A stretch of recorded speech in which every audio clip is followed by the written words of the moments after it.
Who wants the water? Section 2. A pack of wild dogs catching the scent of boar in the wind came to the spot where he had lain. They sniffed the circle that was rich with the smell of the animal.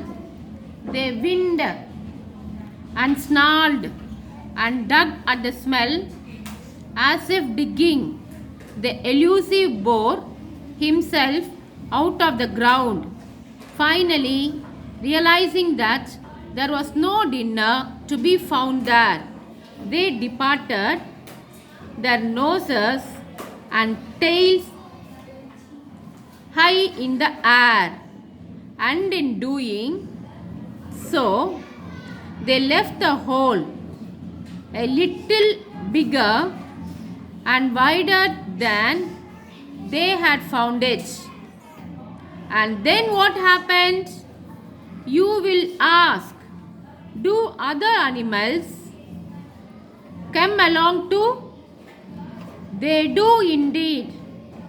My child, I told you the hole had a story to tell.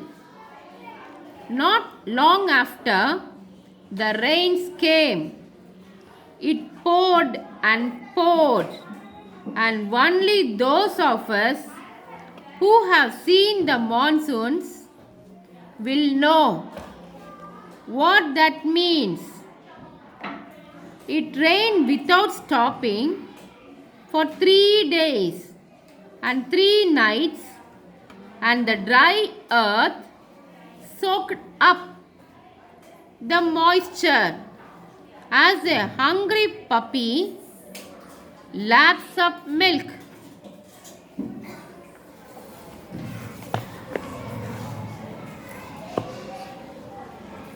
The whole earth smelled wet and fresh, and even the normally serious looking people in the village went around with smiles on their faces.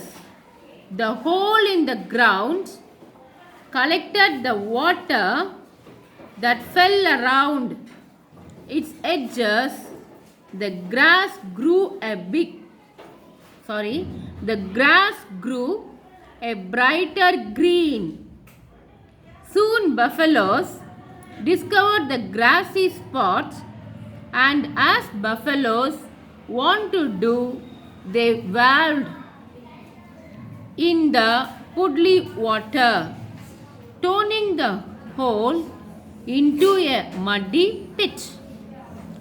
I was not there to see, but I am told that many afternoons did the buffaloes gather, and thus with a multitude of hoofs trampling the soil, the pit that was once a tiny depression widened and grew and became a little watering hole, and they all lived happily ever after.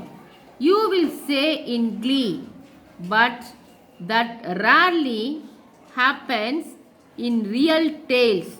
My dear, there is more to go, so you will have to wait a while.